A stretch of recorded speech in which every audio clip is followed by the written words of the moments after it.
How's it going, everyone? Skipper VR here. Hope you're having an amazing day, and today I'm not here for no reason. Last Thursday we got some rough gameplay of the Presence platform off of the new headset from Meta, codenamed Project Cambria. Now, I have recently made a video on Project Cambria, and you can check it out up here if you're interested. But pretty much summed up, Project Cambria is a new headset from Meta that has a significantly higher price tag than the Quest 2, but it won't be replacing the Quest 2.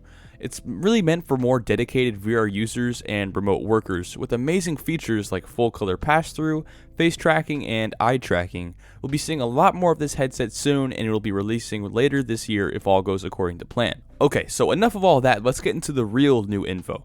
But before we get into the video, we need you to subscribe to Skipper VR for more VR content. Do your country a favor and subscribe now. I am Skipper VR, and I approve this message. So the first thing I wanted to go over is this little clip we got of the Cambria from none other than our favorite metaverse-obsessed reptilian CEO, Mark Zuckerberg. He shows us their new mixed reality tool that they call the World Beyond. It uses what he calls their Presence platform to blend the real and virtual world together, pretty much just mixed reality. And we see this really neat tech demo that uses this alongside hand tracking for this little game with your own virtual pet. I'm not sure the name of it yet, but we have seen something super similar to this in the olden days of VR with that one tech demo with the little dinosaur. I think it was this one. Now, the color pass-through looks fantastic and super high resolution with pretty low latency, which is something I was really worried about when I first heard about this headset, but a little more on that in a little bit. Okay, so this tech demo places the little pet on your surface area, and he will run around and you can pet him and play fetch with him, and one really neat thing is that the ball that you have actually bounces off walls. And in the next section of the video, we can see the virtual world and the real world being blended together with a simple gesture, and this is where the mixed reality goes a little wonky, but this is still a tech demo and I'm sure that it'll get better before release, but you can see it kind of gets distorted around the hands. But personally, I don't think it's a big deal because I thought we'd have to wait a long time to see tech like this, but it's coming to us at the end of the year, so I'm really excited. Along with bringing the game world into the real world, you can also bring in these digital assets or items in your own room or workspace. We see this in the trailer with this guitar and these flowers, but a lot of this isn't actually exclusive to the Cambria. In fact, quite the opposite. You can try a lot of it on the Quest 2, coming very soon, with the absence of color via App Lab. In this trailer, we can see someone fishing, but the pond is on their floor, and this recreation of I Expect You to Die, all in pass-through on the Quest 2. So yeah, a lot of this stuff is actually going to be possible, but nowhere near as good as it will be on the Cambria. And something else that's really cool is that all these tools are available for developers right now, so we're going to be seeing a lot more content like this in the future. Well, as I was recording this video, I was going to end it here just so I could have another short video on the Cambria readily available on my channel, but I noticed a Q&A with none other than Andrew Bosworth, the CTO of Meta, and there were some really cool tidbits on the Cambria, so I wanted to mention those really quickly. First things first, he was asked if the Cambria will be available for consumers, and he said this. Yes, Project Cambria, which we've leaked a little more information about this week. Still, all the details aren't out there yet. Will be available for consumers to buy. It's going to be a pricey headset. Again, we're packing a ton of next generation tech in there. We're certainly trying to pioneer, especially on things like color pass-through, mixed reality. But yeah, it's going to be available for consumers who want to buy it. We can't wait. I think the answer was already pretty obvious, but he did say it is going to be pricey.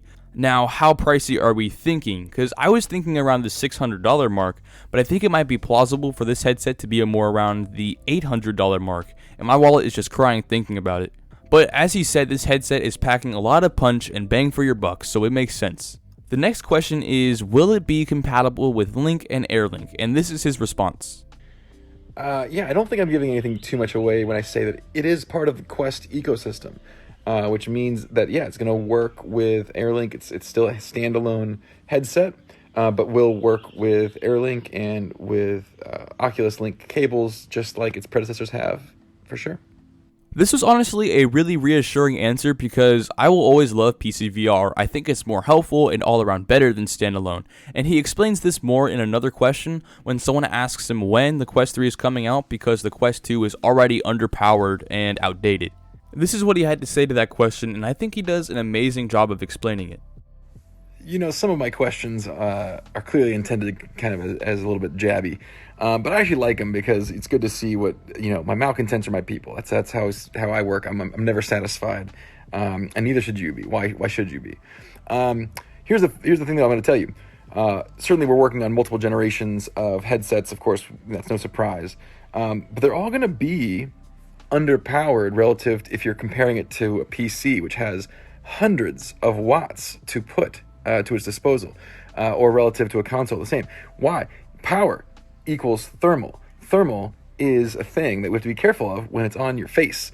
We are actually even relatively underpowered on the same chipset to mobile phones because of the considerations that we have around how the device is used. So, yeah, we have to work through as an industry. Having said that, I think we can still build great experiences, and I think we've proven that already with Quest 2, and we'll continue to do so with all the generations to come. He was then asked how big a deal the color pass-through is, and he replied with this. It's really a question for people to answer for themselves. I think there's going to be a lot of use cases where having more authentic pass-through is going to be a big deal. I think especially for if you're doing productivity work, being able to see your keyboard and your coffee mug and things is a huge deal, and certainly being able to see if somebody's entering the room or is in your vision. So I think it's a potentially big deal. Certainly for developers, I think we're going to see a lot of creativity in how to deploy this both for entertainment and productivity use cases. So I'm pretty excited about it. It seems like they're really proud about this application, and really, I'm all for it. And the last question I wanted to cover is if the Cambria is a mixed reality headset, and this is his response. I'm not sure what true MR headset means. I can tell you we've got way better cameras, so both RGB and black and white cameras working in conjunction to do color pass through. We're using active instead of just passive, so we're using infrared beams to make sure that we have depth sensing that allows us to have a better reconstruction of the image. Obviously, I think most people know that when you're doing color pass through, you have to kind of reproject the world because the cameras don't line up. Both not with just with your pupils in line, but also the depth is offset. So you do a reprojection. So there's a lot of work that goes into making it feel good. If you've used the pass through on Quest or Quest 2, this is something else. This is something different. It's exciting. I don't think it's a horrible answer per se, but summed up, it's pretty much kinda yeah, kinda no. The pass through is just better. Everything else is just metaverse talk and questions about his life. Oh, and I forgot to mention, the reason why he said the Cambria was blurred in the video was because it was a quirky joke, which I think a lot of people found funny. All this being said, I'm glad we're getting some decent transparency with the development of this headset, and I'm so hyped to see more in the coming months. Alright, that's going to be it for this short update video. I want to have all the necessary info readily available on this headset on my channel, so expect a lot more updates when we get them.